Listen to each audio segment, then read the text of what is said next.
dapat siyempre kami ng event, kami na po ng yes.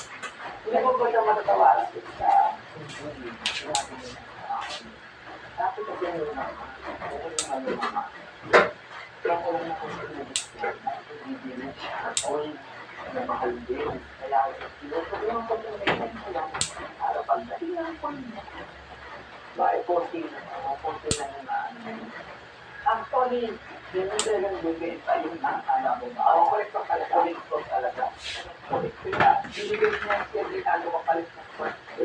Kasi, yun din talaga yung ako, gusto ko na siyang bilhin. Pero talaga, yung list eh, talaga, if there's something with the same ano niya, sa bahay niya, meron niya siyang document, tapos document ako, iba yung signatory.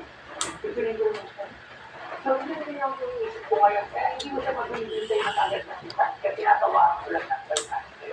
So, sana naintindihan ko. Kasi, kumbaga, kung bibili ang 500,000, may 500,000 ako, may 600,000 ako. Meron ako nakita ang finances ko ni Pati Sexito.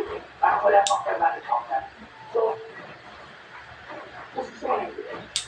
So, kumbaga ito, nagsalat lang ako ng 500 sa pituman.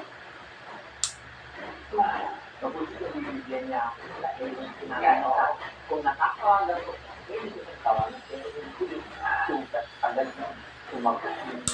Siguro sir, siguro sa ngayon, I will start the week first, then titignan ko kung paano, pero alam ko naman pag tumawag ko ako sa iyo at sinabi mo sa akin na hindi na sa 600, mas mataas na 100,000. Kumbaga pinalagpas ko na yung pagkakataon ng 600 na tawad niya. Pero tingnan ko din muna at kaya muna ako din mag-isip muna. Tapos, isip ko kasi kayo po agad. Pero, sir, maraming salamat at masaya ako na nakakilala ko ng San Leche. Kaya sana mas marami ko pang galing dito na sana hindi na sila nagpapabenta. Dapat rin para mas mura. Diba? So, galing niya. So, sir, maraming salamat. Kaya, thank you very much. Kaya na yung ano dito, yung naging experience ko dito kasi pwede akong nag-events ko. Tapos, sana lang, hindi kami nakapag-in dahil hindi sa amin yun.